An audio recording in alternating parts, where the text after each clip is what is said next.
but I found it. All right. Hello, Dahlia. How are you? I'm good, Karis. How are you? I'm doing really well now that we're talking. I am so excited to chat with you for my YouTube channel about romance novels. Yay. So my first question is just like, what was your introduction to the romance genre as a reader? So, like, very technically, it was actually more like YA, Okay. because I read Sweet Valley High from a really young age, and I was like Yeah. very into that. And by a very young age, I mean 5.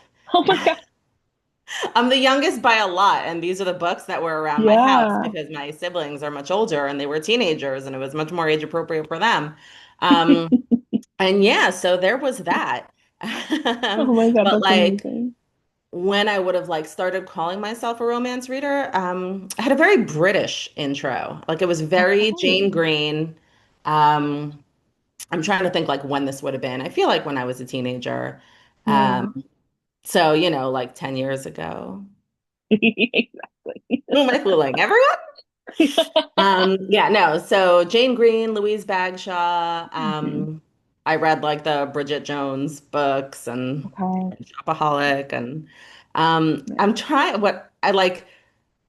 I can't remember who my inroads to like current Hmm. American rom-coms were. I was an editorial assistant at Simon and Schuster, Hmm. straight out of college, and I worked on historical romance. So I knew like Nice. Julia London and Jane Feather, Hmm. because they were authors whose stuff I actually worked on, but we didn't do Hmm. rom-coms, which is like really, really what I love. And I keep Yeah. thinking like the kiss quotient, but that's so new. That was not like my first rom-com by an Yeah. American. So I don't Right. know. I think it is for a Um, lot of people though. It's like a very good like entry point that's such a good entry into point. It definitely romance. was not my first, but it was my Yeah. first, I think, really big love out of like Okay. the new wave of rom-coms. If you think of it Hmm. in terms of like cover phases, if you're thinking of like the Yes. illustrated cover phase, Hmm. I think the Kiss Quotient was my first like huge love. I mean, I really liked the Hating Game too, which I feel like was one of the Yeah. reasons for the illustrated cover For real. trends. Yeah. Um, but yeah, Kiss Quotient was definitely a big one for me. Yeah, But Jane definitely. Green, I feel like Jane Green is who I have to credit for like my big rom-com love. Okay. Nice. I um first of all, when I was 5, I was like barely reading the like spot like dog books. Like I did not want to learn how to read. So just like the fact that you were like, yes, I learned how to read and I immediately jumped into Sweet Valley High. Like that's I amazing. mean, like, who's watching me? Like, Right. I Yeah. definitely was an early and skilled reader, and like that Hmm. that was Yeah. definitely taught in family and encouraged in family. Like I I would remember say my yeah. mom pointing to the first word I ever read and saying, "What does that say?" and my getting it. Oh So I know she was wow. there. And my sister, like, so I assume she's the one who taught me how to read just based on Yeah. memory. In my memory, I was 3. My brother and sis, had just turned 4. We can fight about it. Yeah. One of the three, And my four is very sister used similar. to read to me, and she used to read. She had like this great little walk-in closet, and we would like sit in there as if it was like a fort, and she would read to me from Of Mice and Men with the saddest voices. Oh, It's that's like my so most funny. devastating reading memory. But I it was very bet. encouraged in my house from a young age, and there was no Yeah. like, there was very little like, well, let's check up on what you're reading. So Yeah. I that's how love that that. happened. No, I really love that. That's really cool. What about what inspired you to start writing romance? I mean, I was inspired to write from like Sweet Valley High and Babysitter's Nice. Club, and romance was like Yeah. something that I loved in those books. It wasn't everything I loved in those books, but it was definitely a point of interest. Yeah. So I started writing my first YA romance when I was in high school. It was Okay. not good. And then I lost it when my computer got a virus or something Oh. like that, which sucked. Um, Hmm.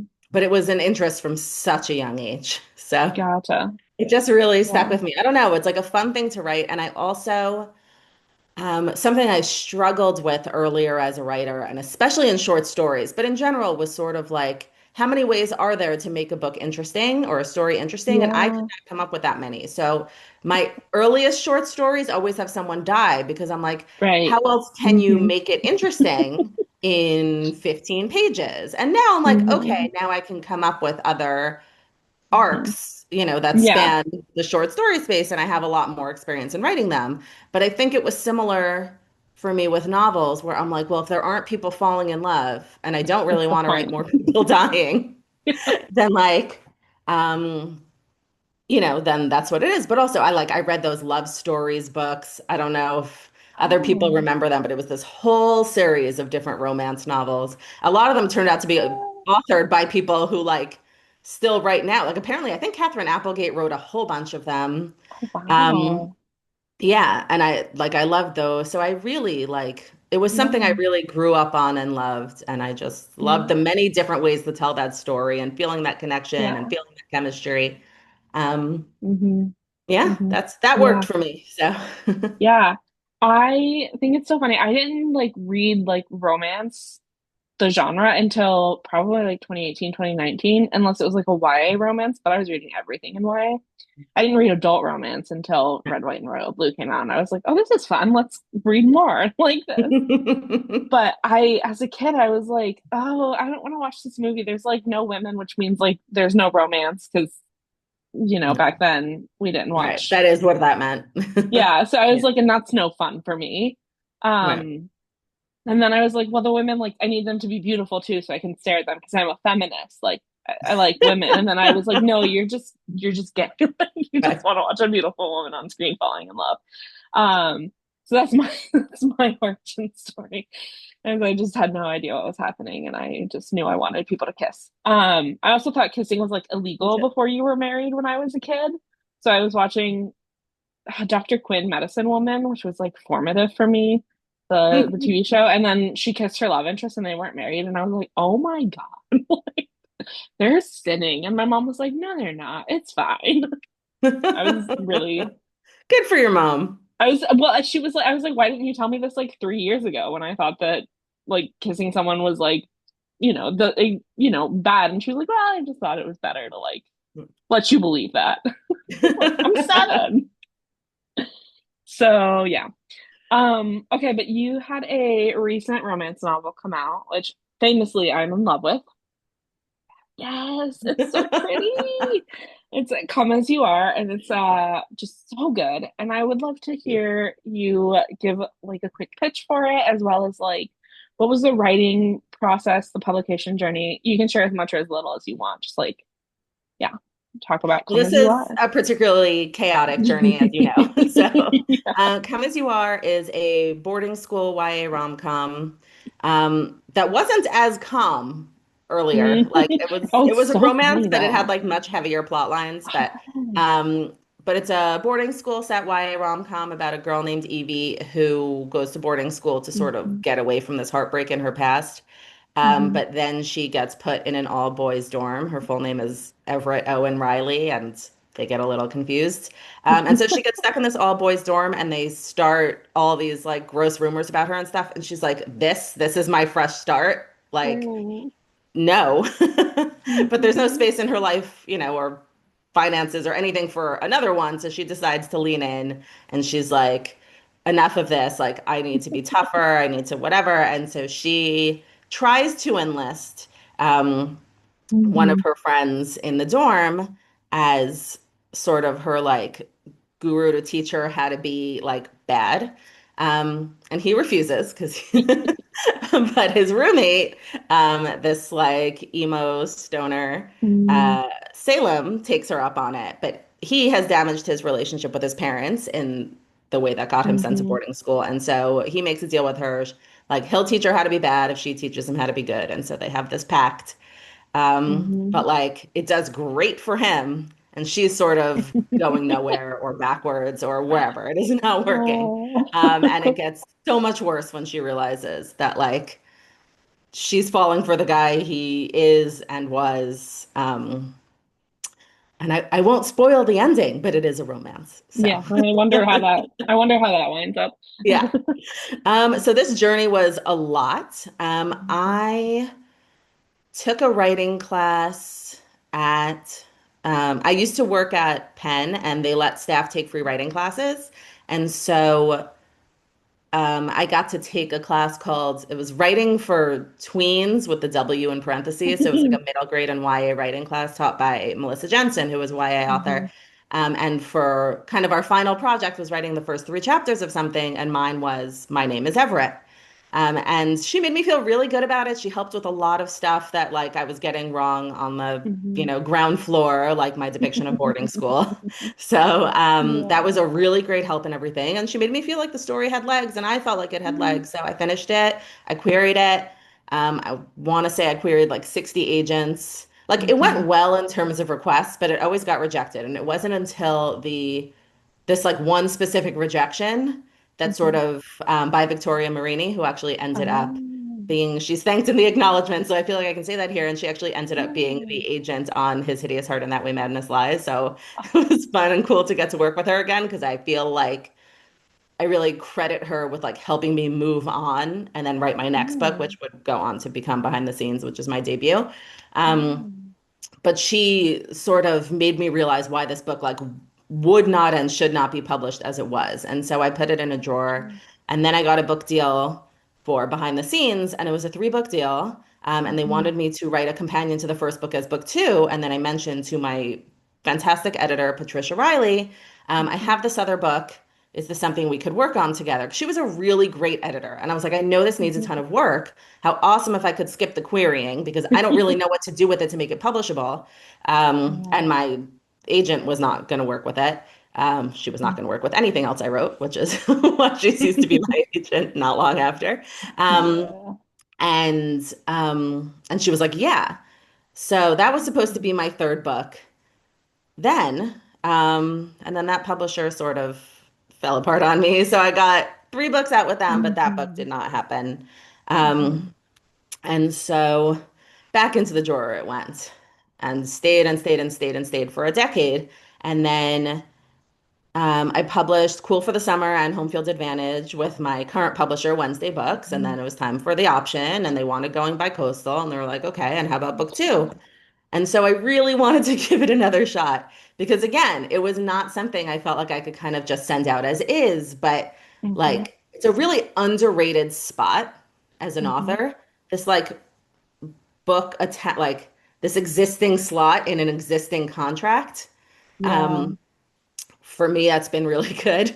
So I was Yeah. like, this feels like my best bet. But it was very quiet. That's something that doesn't really sell well right now. Mhm. And my agent had the idea, well, what if you change things about it to make it, more current? And one big thing is there's Mhm. sort of this pact in Beach Read by Emily Henry. Mhm. She's like, what if we work something like that into the book?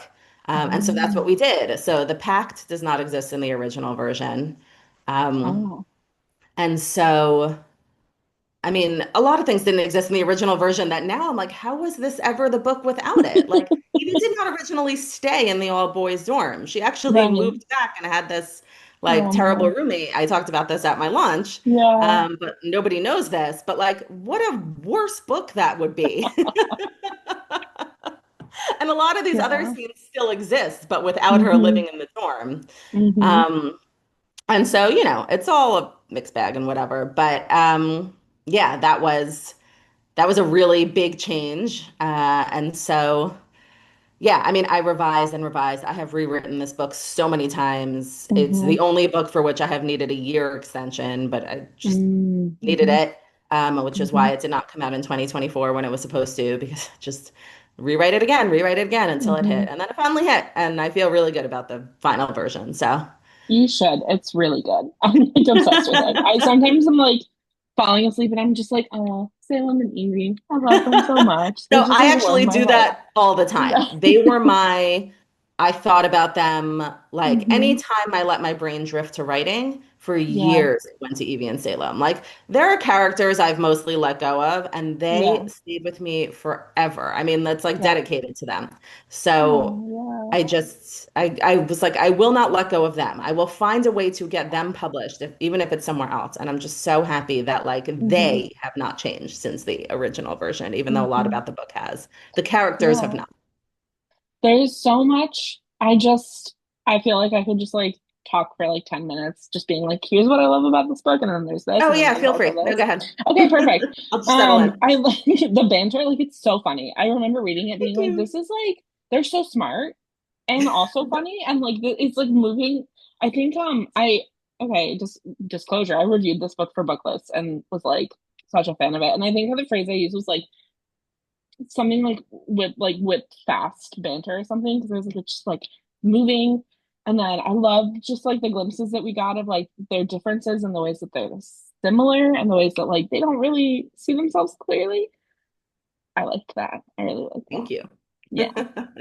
Big fan, big fan. Really recommend everyone read this book. And then also, if you haven't read the backlist, read all of Dahlia's backlist. So just Thank you. putting that out there. No, the thing that I love about that observation is that part of the original premise of the book that's gone was like a very Hmm. strong element of Evie being an unreliable narrator. Like Hmm. in the original version of the book, one of the characters is dead the whole time, and you don't know it because you're seeing it through Evie's eyes, and Evie has not coped Yeah. with it.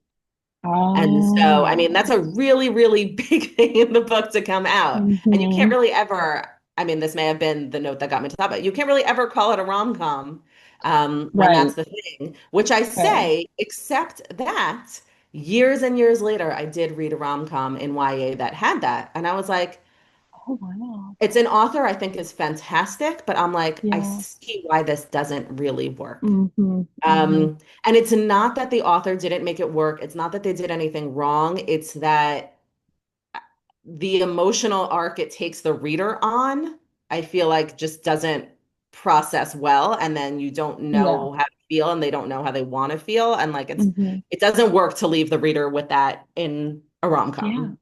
I mean, Yeah. I I don't know if think, that author calls it a rom-com, but that's, what it feels yeah. like for most of the book. Yeah. I love rom-coms. I don't think I've written a rom-com. I think I just end up writing romances that are like slightly funny sometimes.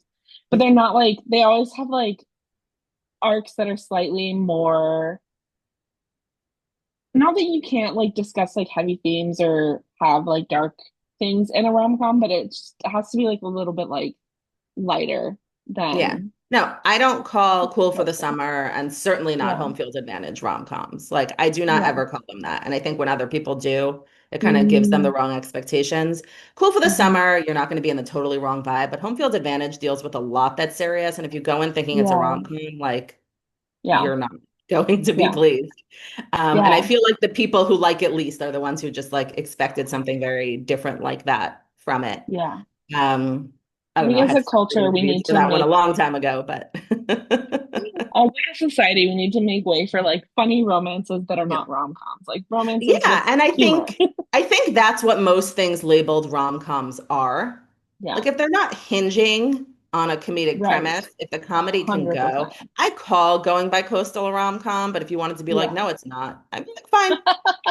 But Come As Same You with Are me. hinges on like the A very past, comedic. the boarding school ridiculousness, like things Yeah. that would not really happen in real life. And I kind of Hmm. feel like people are so used to rom-coms not really being heavy on the com that when they see Hmm. something that's like unrealistic, they get mad about it. And it's like, no, this is Yeah. sort of where rom-coms are grounded. That's where Right. the Like comedy comes from. you think of like I think of this as a rom-com. It's also my favorite Christmas movie, While You Were Sleeping. It's like the premise is unhinged. Yeah. It's a very, it's funny because I see that one, like, I feel like there's a lot of plays on While You Were Sleeping coming up. Yeah. Oh, that's But so yeah, good. like the premise is supposed to be a little bit unhinged. Like, Yeah. I don't care that you don't find it believable. It's No, not, that's not the point. right? It's not a serious romance that's a little funny. It's a Yeah. rom-com. Like, Yeah. that is what it is. Yeah. With some like serious stuff, sure, but Yeah. like there's serious stuff in While You Were Sleeping too, and in every great rom-com. 100%. Yeah. So, Yeah. almost none of them have like no substance. It's there Yeah. because without it, you don't care about the characters. Yeah. So, Yeah. And yeah, and I do think people tend to label things rom-com very freely. But yes, very, that's very, another. very freely. But it wasn't Yeah. until this that I realized how I think that's like more detrimental to actual rom-coms Hmm. because people's Yeah. expectations of them are weird, I think. Yeah. That's fair. That's fair. But going back to like writing romance or rom-coms, no, anything with romance, what is the most like fun part about it? Like Oh, the what? banter. Okay, perfect. I mean, come on. 100%, yeah. I Yeah. saw somebody say, like, maybe it was a review of a book, like, this was just like full of banter, which is not my thing. And I'm like, I didn't know banter was a thing that could not be someone's thing. Right. I That didn't know actually that was like an option. never occurred to me. I thought that was something everybody wanted out of romance. So it's like very weird to me to realize it's not. It's my favorite thing to read. It's my favorite thing to write. I mean, and I like the romance too. And I really like I Yeah. like writing the physicality. I know there's people who hate writing steamy scenes. I am not one of Mm-hmm. them. Mm-hmm. Um, Mm-hmm. to me, that's really fun. It does get hard after you write a lot, and I am Right. a game writer by day who gets assigned to a lot of Oh, contemporary romance games that are, as we call them, steamies. So yep. I write a lot more sex scenes than the average person. And like because I tend to work on games with like gender of choice characters, Mm-hmm. I have to write like, and it's interactive fiction, so it's like you have to write the Wow. scene for what if the main character is female and the love interest is male, or vice versa, or they're both men, or Mm, yeah, so it's you know, a lot of moving pieces like options. yeah, That's wow. I've never thought about that. yeah. But yeah, you can see where that would get Yeah. more So you have difficult. to write to like different body types. Hmm. Yeah. And then, pronouns and presentations and yeah, Hmm. they code for it, which is good, but like, oh my God, it's so Okay. much work. That's wild. Yeah. I wrote Yeah. my first steamy scenes like last year in my first like attempt at an adult romance, and I was like, oh my God, this is so fun. Let's go. It's really I'm a fun. fan. Yeah. So you have written a bunch of YA romances, and I think you've also your first series is it technically NA, new adult, or is it like The books that adult or are the ones that are already out. Those are yes. new adults. So Last Will Okay. and Testament, Right of First Refusal, and Out on Good Behavior. I know they're the most unwieldy titles. But that's my new adult Okay. Radley University trilogy. Yeah. That was like back when people were writing new adult. I mean, Right. I feel like I could have written like 100 of those if the industry had been friendlier to them. I Yeah. love them. Last Will and Testament is the only book of mine that I like still kind of regularly, not like reread, but if I have to go look something up in it for Yeah. something, I'll find myself reading 100 pages just sitting Oh, I there. love I that. love that book.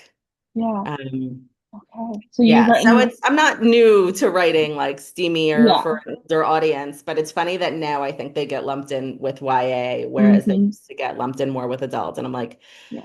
no, No, these are actually, not for YA readers. that's incorrect. Yeah. But so your next book coming out next year, is it? Is ooh. Oh, that's so cool. Soon by You as an adult Yes, I have a novel. little bound Oh, manuscript. that's so pretty. Yeah, Oh my God. I know. No Um, cover or anything on it yet. That's like for blurbers. And they were like, we have extras. I'm like, yes, I will take them all. absolutely. Did Yeah. you find any sort of differences in the writing process between like your YA novels that you've written recently and now this adult romance? Definitely. I mean, it's not just the steam level, which is obviously a thing, Hmm.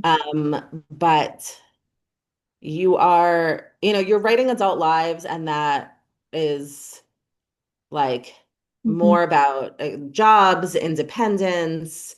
Um, Right.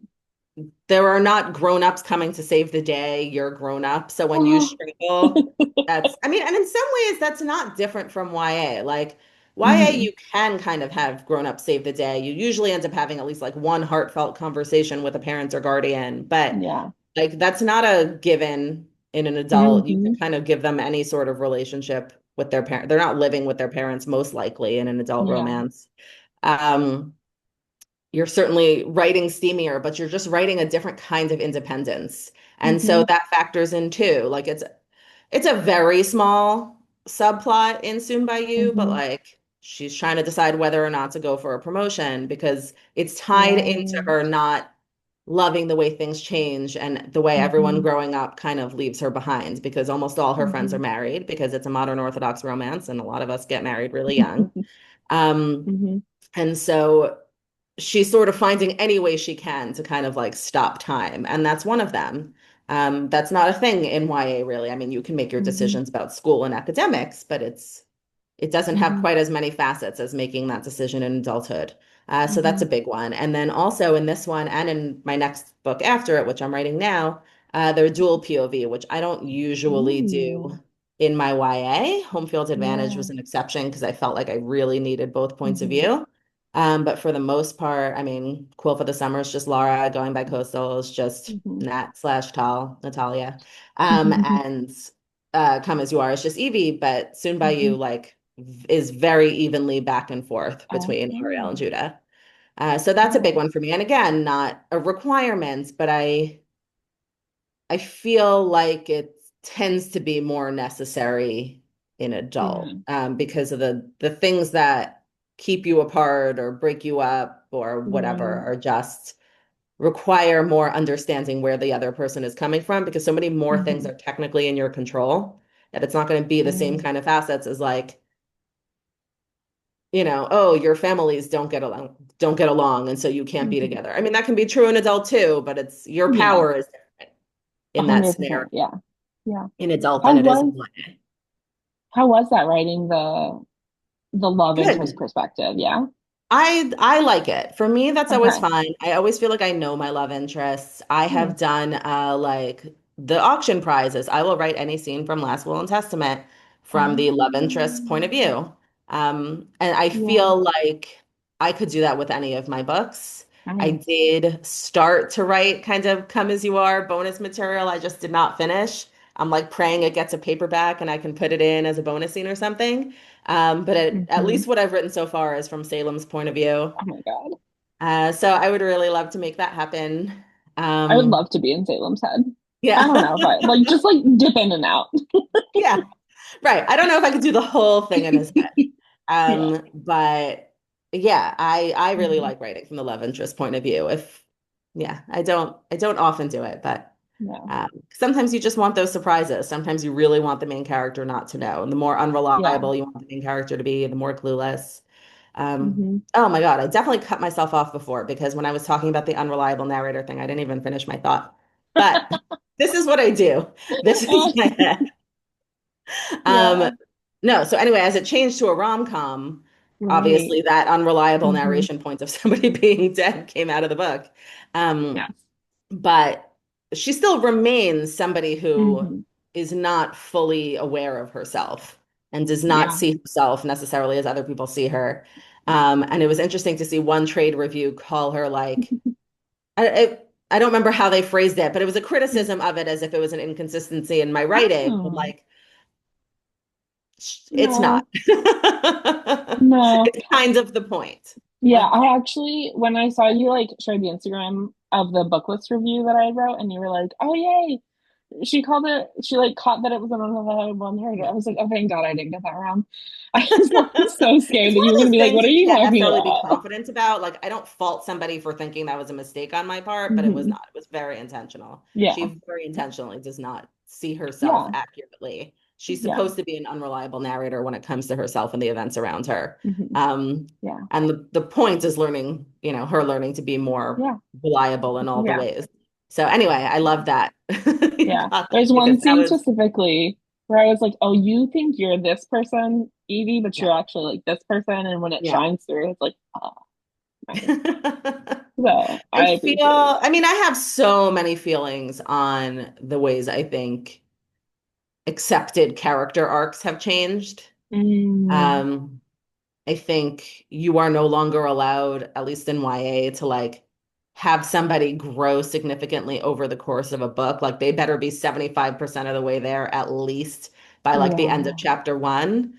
And that to me takes out everything I find interesting about writing. So Hmm. I'm all about the character Felt. journey. So Yep. that for me, I think people have that expectation less in adult. So it's Hmm. not that I write YA and adult different in that way, but there is more comfort in Hmm. knowing people, I think, want adult characters to be screw ups and somehow don't want teen characters to be screw ups. So I feel like my screw ups are more welcome in adult. That feels so backwards. I feel like I expect teens to like make way more mistakes than I would like adults. which partly is because I'm an adult now and I'm like, well, you got to be perfect. It's like, let's go. Yeah. Which is not realistic and it's a big thing I talk about therapy a lot. I mean, I think it's a comfort level thing. If you see adults being chaotic messes, then you Yeah. feel better if you are a chaotic mess, or, I'm not the only one who doesn't have it all together, or Yeah. oh, at least I have it more together than Ariel Hmm. does. But Yeah. for teens, you're like, no, no, we have to show them what to aspire to. And I'm like, but then don't you just feel bad when you're not there already? Yeah. Because that's how I would Also, have felt. maybe probably not a hot take, but like you can show, I think that even if you're like, well, you got to show them what to aspire to be like, I think that's more impactful if like they start and have like a more of a growth journey, right? Because then it's like Yeah, I more mean, for realistic me, my and, big, big, big YA love is Courtney Summers. Like, yeah, but especially when I started like writing YA for real. I yeah, mean, Megan McCafferty and Courtney Summers were like, we'll show you how hmm, it's done, like how you do a yeah, character arc, how you take a yeah, girl who is like messy and get her yeah, on that journey, but show people loving her for who she is, while also having them love her along that growth. And then so everybody's good. sort of, good with where they Yeah, end up. It's not, I won't love you until you change. It's like, could I'll stand work to you work through these it. things. I really like you for who you are, but like we're gonna keep going together. And like that's what I wanted to do. That is always Yeah, what I've wanted to do. yeah, Um, but I feel like those books would not hit the same for current teens as they did for us. Or I mean, I was like mm, 25 because I'm older hmm. than Courtney, which pains me. But yeah, I feel like those would not hit the same now, and that's just such a loss to me. Yeah. Um, do you have any advice for aspiring romance authors? And this could be more like a maybe like a not like craft specific, but like overarching like how to survive in publishing as like a aspiring romance author I don't think type. anybody knows the answer to that anymore. I mean, the best thing for survival and your own writing is to read other Yeah, books and fair. lift up other authors. Like, you're going to need Hmm. their help. They need your help. Publishers are behind like 1% of their authors. So everybody feels good when like they pair up with other authors. You will want to do events with them. They will be more fun and they will be more Hmm. successful, and you will learn so much from them. I mean, it's a very network dependent Yeah, industry. yeah. That's just a fact. But you can have so much fun with that network and learn so much from that network. And it's not about like using people for what you need, but Yeah, you will gain a lot, in those yeah. friendships and those relationships and at those events. But you kind of need it to keep you loving it, like enjoying the people you're Yeah. doing this work with, talking to them every day. I mean, Oh, that helps so much. And then of course, there are also the people you can bounce ideas off of and stuff. And then you also yeah. just want to see like what's been done to death, what's still Hmm. out there. I mean, right now, contemporary romance is a really hard sell. Rom-coms are a shockingly hard sell. So Yeah.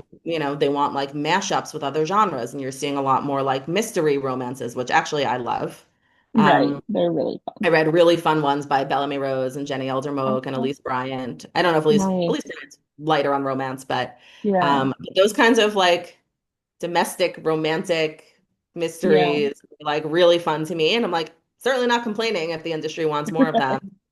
Yeah. Um, I know I feel like those really started with like Finley Donovan, and somehow that's the Yeah. series I haven't read yet, even though I have bought That's it. so funny. But Yeah. there's I read something like daunting about going back to the root of a like yeah. track explosion. I'm like, this I didn't read make it the this far. Ali Carter romance mystery, which I can't remember the title. It's a wonderful crime of the most wonderful crime of the Oh, is year. that Allie Carter? Yeah. Yeah. I think. I Anyway. think. I read that. That was my first like romance with a mystery, and I was like, oh, this is fun. I like It's this. right. It's a really fun combination done well. Yeah. Yeah. Um, I I just know. think I'm like, every I genre should confused have like Allie a little bit Carter of and Allie romance. Condi a lot, and I really don't want to be Mm. doing that here. There just were like both really big YA Allie C Yeah. authors, like No, same. really big at the It's same real. time. Yeah. Um, I think it's Allie Yeah. I think so. Carter. I should Ali like Kandi Google wrote the before Match talking. series, right? Which one? The Ali Condi. Matched. Yes, Ali Yes. Condi. Yeah, okay. Yes. Right. This And is Ali definitely more Carter in wrote the line with Gallagher Ellen girl. Carter. Yes. Yeah. Okay. Do you have any like craft tips and tricks for romance writing? I don't know if this even counts, but my current way of like outlining is to put things in a spreadsheet. And so I do like a Oh, summary paragraph of like, this is what's going to happen in this scene, this is what's going to happen in this scene. And one yeah. thing I like to do with dual POV is highlight each of those characters, like whose POV is it going to be in? I highlight those Yeah. scenes in that color.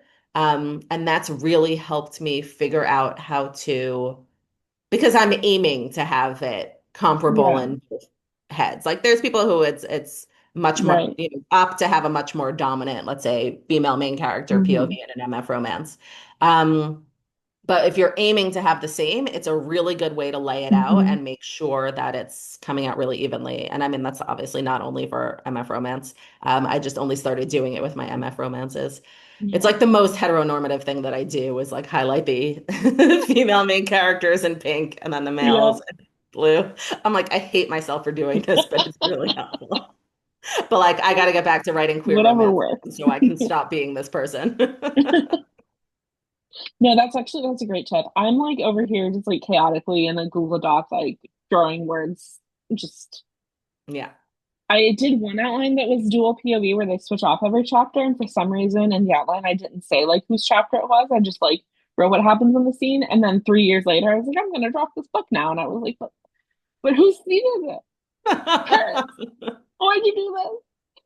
That's rough. I also do, Yeah. oh, here, the biggest difference, sorry, in how I write my YA and adult is I do YA in first person and adult in third person, which is Oh, very different for me. I started doing in first person, but I kind of, because all my books are in similar veins, like, first of yeah, all, they're either Jewish, Sapphic, or both. Like, these are yeah. Jewish. My next planned, um, if they took what would be the third book in this series, it would be Jewish and Sapphic. If they don't, Ooh, my next pitch is going to be Sapphic. Like it's, everything's something there. So, yeah, yeah. so one thing is that I feel like I really need to, because I don't want to write under a pen name, is I really feel like I need to differentiate between Gotcha. YA and adult better.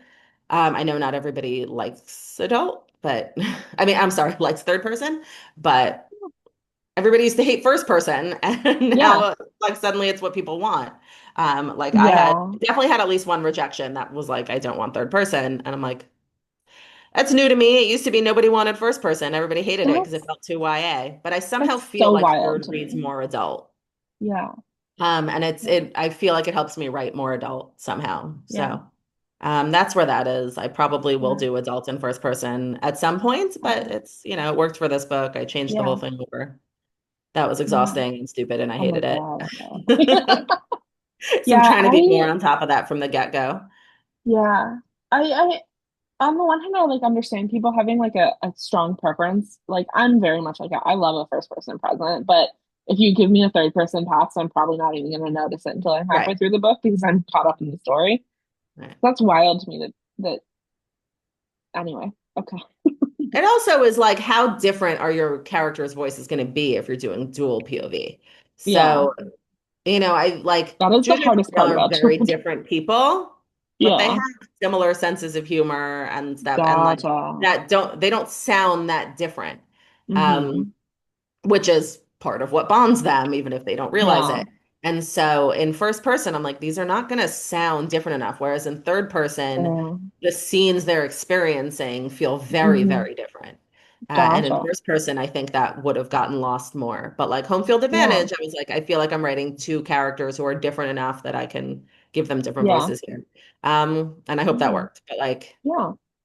but That's when really, yeah. yeah. You have to really think that out. Like, how are you going to differentiate these voices? The Mm-hmm. first one I did, and it's really hard if they are the same gender. The first time I did that was just visiting, and I remember just feeling like this is hell. Yeah. Like Reagan curses, Victoria doesn't. Like, That's and it was like that's what things I like, always go to. yeah, It's like, it's things who like doesn't that. say the F word? Right. You have to take it down to Yeah. like the speech patterns that Mm-hmm. um there was one book that did it so well. It was How to Save a Life by Sarah Zarr, and I feel like I read that Okay. like 3 times while writing Mhm. Just Visiting. It was just, Nice. man, when you find a book that really works for you as a resource, as like a this is what I Hmm. want to achieve, it's like the best thing. Hmm. Yeah. And you read that Gotta many read times. so you can write. And sometimes you have to like analytically read, which is Yeah.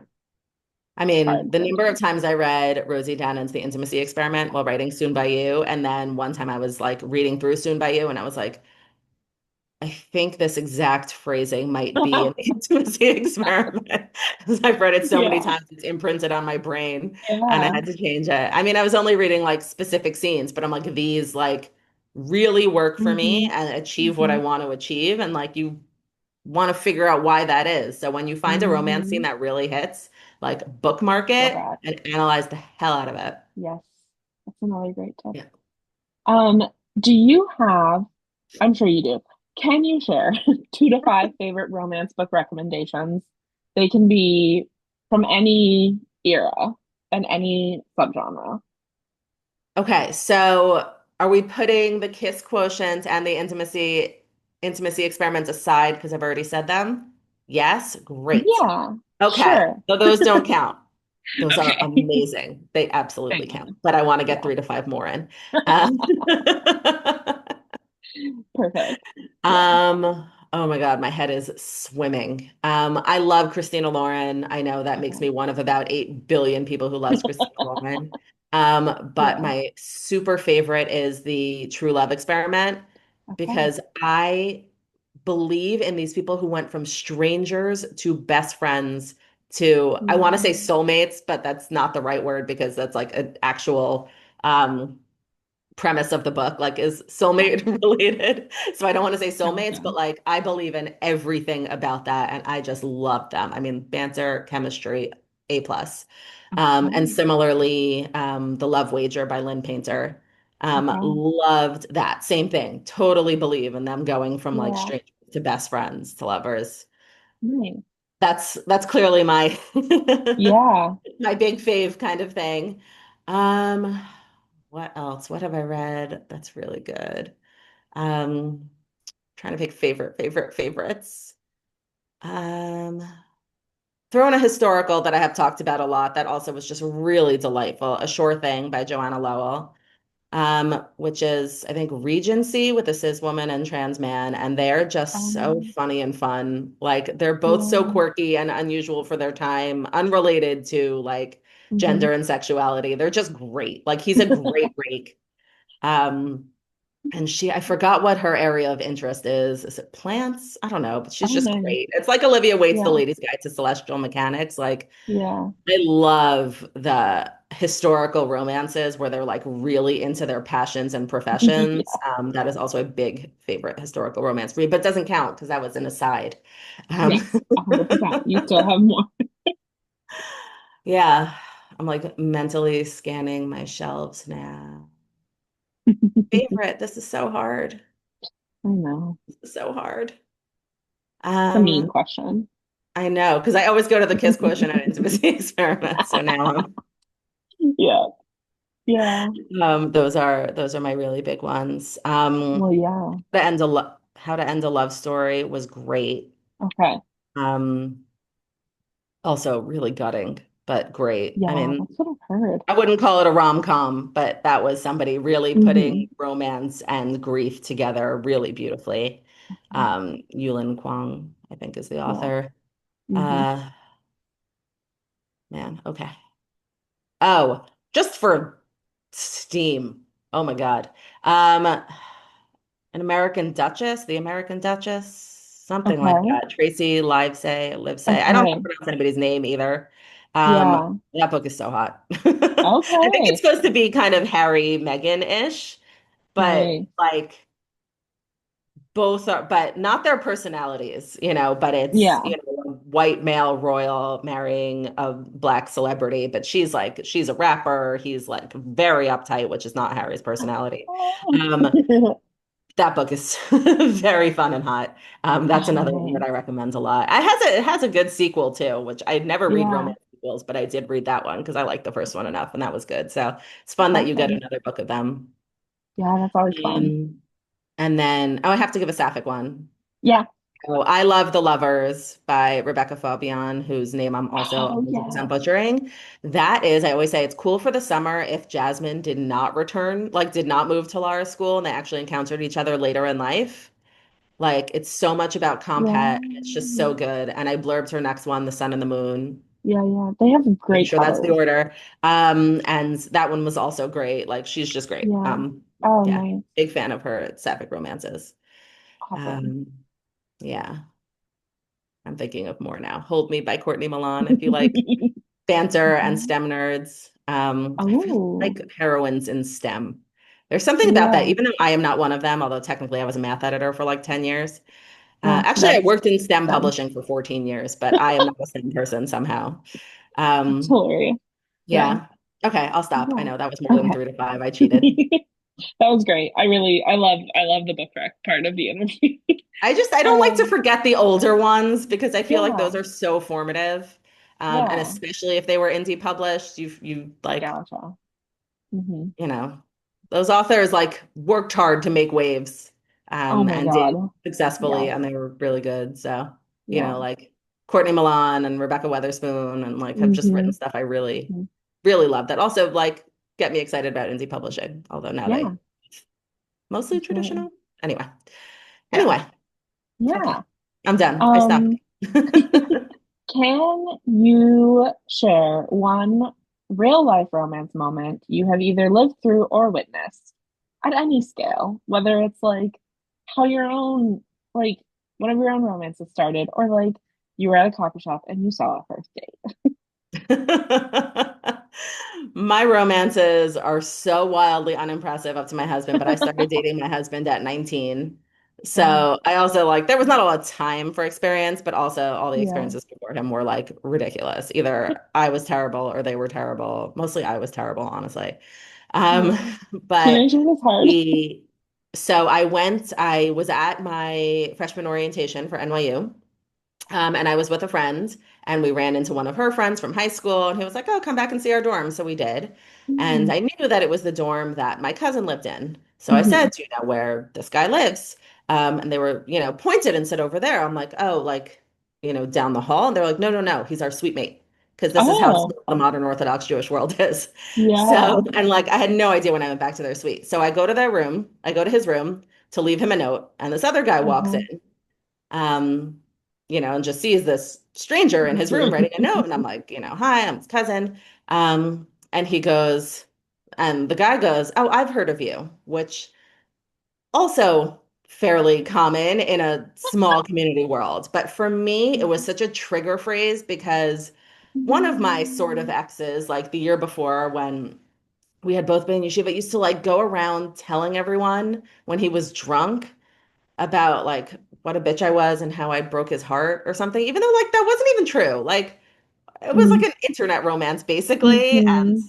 he was very over it. So I don't really know why he like pretended to have feelings about it at that time. And we are Jeez. friends, by the way. We were friends while he was doing this, and we're still friends now, 20 years That's later. wild. So I just think it's whatever. The whole thing's hilarious. But anyway, Yeah.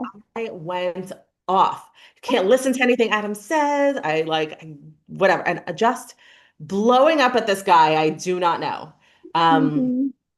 and then he's like, after I get this whole thing out, Oh, I didn't hear about you from Adam because they went to the same yeshiva. So I was like, yeah. that's not where I heard about you from. I'm like, oh. And it turns out there was um, this like husband and wife team that ran a CD yearbook business for all the yeshivas and seminaries. And I was the Okay. editor for my schools. So I had gone to their apartment once to work on it. And the rabbi husband was that guy's study partner who was like, "Oh, you're going to NYU? I know a nice girl going to NYU." Oh my God. That's what he meant by "I've heard of you." This very lovely rabbi told Oh me that there was a no. nice girl going to NYU. Meanwhile, that And then nice you girl yelled at just me. ripped him a new one in his own room, whatever. Anyway, 2 months later, we were dating, and Nice. now it is almost 22 years later. That is a great story. It's a terrible So story. funny. No, I'm like, yeah. I can see that. Like I can just see it playing out already. Oh my God. Yeah, Oh not my man, that's finest, funny. but it worked out. I mean, listen, you gotta defend your honor when you think Adam is out there Yeah, talking shit. Adam. Adam is Um, actually in Soon by You. mm, There are like social media plays a role because the male main character Judah mhm. goes viral. He's a wedding singer, Oh, but nice. on this blind date, he ends up like singing at a hotel, whatever, and he goes viral. And there's comments on his posts. Mm, And so I went on Facebook and I was like, everybody who wants their screen name from back in the day immortalized, I'm going to use them as handles now. And all these guys I used to talk to online in high school, including Adam, offered their screen names. So I saw amazing. his, and he's like, "Do your worst." And so he has like the meanest line in the book is ascribed to this Adam, Nice. and he will love it. Oh, Like, that's awesome. Yeah. yeah. What's next for you other than Sing by You publishing? So I actually have an anthology coming out in September, which Wow. is very exciting because it's an inclusive holiday anthology that I have been dying to do for Hmm. so many years. Like I Hmm. first started putting it together, I don't know, or I tried like 5 years ago. The Hmm. like lineup has changed because had to come back like a year later. I think it's really Mm. happening now. Then a year later, no, Yep. no, it's really happening now. And it wasn't Hmm. anybody else's fault. It was actually because I kept selling other anthologies, so I couldn't go on sub with this. Yeah. It was like kind of an accident, but That's so funny. so it finally Yeah. happens, and I'm really excited about it. So it's a great holiday anthology. It has stories by so many great authors like Sonora Reyes and Hmm. Abdi Nazemian Mm. and Catherine Locke and um, Beautiful cover too. Buford and Kelly Lloyd Gilbert. And I'm just like, it's Hmm. like Eid and Diwali and Holi and Mm. Yeah. Solstice and Christmaka and Juneteenth and Kwanzaa. And and I wrote about all the fall Jewish holidays, so people will Okay. hopefully remember that they all exist now. So Rosh Hashanah, Yom Kippur, Sukkot, and Torah are all wrapped together in Yeah. my Passover story by Natasha Diaz. I'm just like, I'm really, really excited for this. I have really wanted to Yeah. do it forever. I think it's like I just think it's a good thing for everyone to have, like have it in Yeah. classrooms and libraries, Yeah. get to know each other's holidays, get to share our Hmm. own. So, like, I wish I had done more holidays in it, honestly. But it's really fun, Yeah. and I'm really excited about that. It's just weird because like nobody's read it. If a book does not have physical arcs, I feel Mm. like nobody reads it and kind of goes like That's triple for hard. anthologies. So Yeah. I just cannot wait to hold that finished copy in my hands. And I also Hmm. have done like no promo for it because I had a book come out 2 weeks ago. Right. And I'm Yeah. kind of like still very in that. Yeah, Um, I bet. so yeah, sorry, I didn't mean to date when we were doing Oh this no, it's interview. fine. Yeah. But yeah, but that's my next thing. So it's called For the Rest of Us, and it comes Hmm. out on September 2nd. And then September 30th, the paperback for my 2022 anthology. I Oh, actually had not processed how much time passed between the hardcover and paperback, but for my yeah. 2022 anthology of fairy tale retellings at Wow. midnight, that Hmm. comes out September 30th. And then January 20th, 2026, comes out the Hmm. paperback of my Girls in Sports anthology, Yes. co-edited with Jennifer Icapelli out of our league. So Hmm. lots of anthology stuff between September and Yeah. January. Um, and then it'll be like 4 months till Soon by You. So Nice. That's a that's what's year. up. Yeah, that's where we're at. Uh, nice. And then is there anything else that you would like to add about any of what we've talked about or anything else entirely? Read romance, fight against Yes. censorship. Join, if you're an Yes. author watching this, join Authors Against Banned Books. They're doing really good Hmm. work. And check Hmm. out the work on that being done, especially by Kelly Jensen at Book Riot. She has been Yes. working her butt off on this for years. Hmm. And just stand up for everyone's ability to read, to see themselves, to Hmm. find joy in pages. Yeah. Yeah. Yeah. It's Kelly's a newsletter time. at Book Riot is literary activism. So I recommend people sign up for that. And Yeah, yeah, that's where I'm fight going. fan books. Yeah. Yeah. All right. Awesome. I Which will I stop have the like four, recording. by the way. So, yeah. Yeah. All right.